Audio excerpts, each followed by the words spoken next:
North east direction cause cancer. क्या ये सच है? वास्तु के हिसाब से कहा जाता है कि नॉर्थ ईस्ट डायरेक्शन में अगर टॉयलेट हो तो ये आपको कैंसर जैसी भयानक बीमारी दे देते हैं। क्या ये सच है?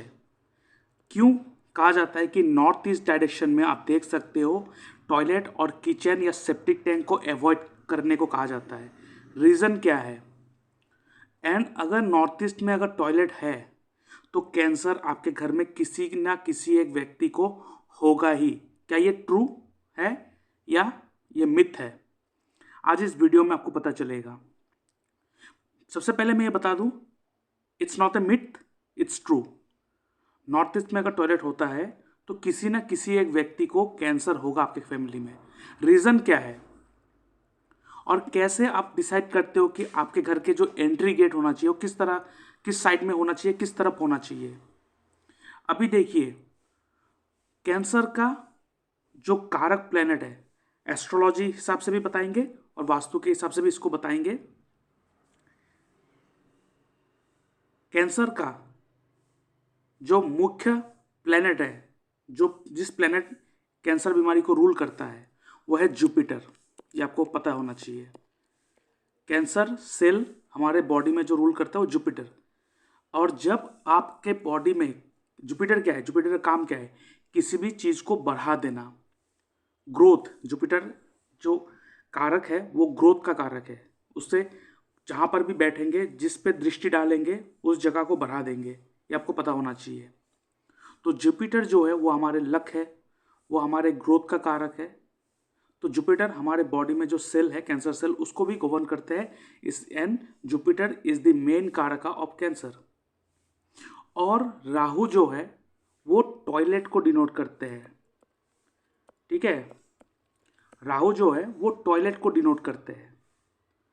और हमारे घर में जो नॉर्थ ईस्ट डायरेक्शन है, ये डायरेक्शन जुपिटर प्लेनेट रूल करता है। ठीक है, जैसे कि नॉर्थ जो डायरेक्शन है ये मर्क्यूरी रूल करता है। नॉर्थ वेस्ट डायरेक्शन जो है वो मून रूल करता है। वेस्ट डायरेक्शन जो है वो शनि जो रूल करता है, प्लेनेट शनि। और साउथ वेस्ट डायरेक्शन जो है वो राहु रूल करता है। साउथ डायरेक्शन जो है वो मंगल रूल करता है। उसके बाद साउथ ईस्ट जो डायरेक्शन है वो वीनस रूल करता है। ईस्ट डायरेक्शन जो है वो सन रूल करता है। और केतु जो है वो north east, Jupiter and Ketu rule करता है नॉर्थ ईस्ट डायरेक्शन। तो ये 9 के 9 प्लैनेट 9 डायरेक्शन को रूल करता है। इसीलिए जहाँ पे जुपिटर का डायरेक्शन है उसके ऑपोजिट राहु है। क्यों? राहु जो है वो एन्जॉयमेंट का कारक है, वो फन लविंग एन्जॉयमेंट को दिखाता है। और उसके ऑपोजिट में जो नॉर्थ ईस्ट है जुपिटर, वो हमारे स्पिरिचुअल लाइफ को दिखाते हैं, भक्ति को दिखाते हैं। तो अगर आपके घर के नॉर्थ ईस्ट डायरेक्शन में राहु को बिठा देंगे, दैट मीन्स टॉयलेट को बिठा देंगे। और राहु क्या करता है आपको पता है? राहु कोई भी चीज़ को बहुत ज़्यादा एक्सपांड कर देता है, चीज़ों को बढ़ा देता है, फैला देते हैं। इसीलिए जिसके भी कुंडली में शनि राहु का युति हो, ऐसा व्यक्ति हमेशा अपने कैरियर को बढ़ाने के बारे में सोचना चाहिए। कैसे अपने काम को और फैलाया जाए, कैसे अपने काम को और बढ़ाया जाए। नहीं तो देखेंगे ऐसा व्यक्ति जो शनि राहु लेके बैठा है वो इतना कंफ्यूज रहता है अपने काम को लेकर। आज ये करेंगे, कल वो करेंगे, आज ये नहीं तो कल वो, ऐसे करके करके हर कोई चीज़ में ट्राई करता है, लेकिन परफेक्ट किसी में भी नहीं होता है। इसलिए शनि राहु जिसका भी होता है वो हमेशा सोचना चाहिए कैसे मैं अपने काम, अपने बिजनेस को फैलाऊं। तो चीज़ों को फैलाने का, चीज़ों को बढ़ाने का जो काम करता है वो राहु करता है। तो जब आप अपने घर के नॉर्थ ईस्ट डायरेक्शन में टॉयलेट बना लेते हो, क्या होता है कि आप जुपिटर के जगह पे, जुपिटर के ऊपर में राहु को लाके बिठा देते हो। एक जुपिटर राहु कॉम्बिनेशन बना देते हैं। और जुपिटर जो है वो जीप कारक है, एस्ट्रोलॉजिकली जीप कारक है। जीप मतलब आप हो, जीप जो एक व्यक्ति है, जीप कारक। तो जुपिटर जीप कारक है, आपका नॉर्थ ईस्ट डायरेक्शन है। वहाँ पे जब टॉयलेट बनाते हो तो राहु आके वहाँ पे बैठ जाता है। और राहु क्या करता है? जो आपके बॉडी में जो सेल है उसको एक्सपोनेंशियली ग्रोथ देना स्टार्ट करते हैं, उसको बढ़ाना स्टार्ट करते हैं। और आपको पता है कैंसर ऐसा कुछ नहीं है कि वो आपके बॉडी में कोई चीज़ को काटते हैं या कोई ट्यूमर जैसे नहीं, ये क्या करते हैं, आपके बॉडी का जो सेल है वो इतना फास्ट ग्रोथ करना स्टार्ट हो जाता है कि आपके अंदर जो वाइट ब्लड सेल है उसको मर नहीं पाता है, मतलब उसका प्रोडक्शन का जो रेट है, रेशियो है, वो उसका डेथ रेशियो से ज़्यादा हो जाता है। तब बॉडी में इम्बैलेंस हो जाता है सेल्स का, तब ही चीज़ों को आपके बॉडी के जो पार्ट्स है उसको ख़राब करने लगते हैं, ये आपको भी पता है। तो इसीलिए राहु अगर नॉर्थ ईस्ट डायरेक्शन में आते हैं तो ये ज़रूर आपके घर के किसी ना किसी व्यक्ति को ये अफेक्ट करेगा, क्योंकि हर किसी को नहीं करेगा, क्योंकि हर किसी की कुंडली अलग है, कुंडली के हिसाब से डिमांड अलग होता है, तो उस हिसाब से चीज़ें चेंज होता है।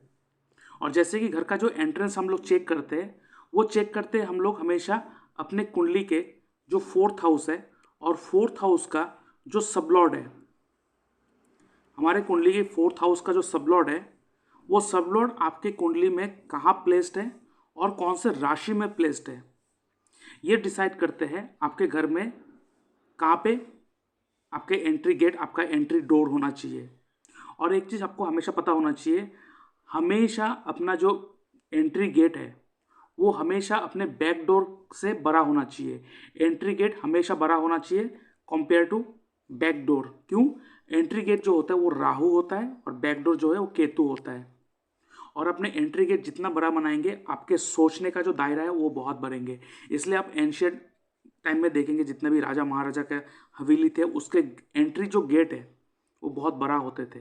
वो सोचने की क्षमता देते हैं आपको, बड़ा सोचने के, बड़ा विजन देने का एक काम करते हैं राहु।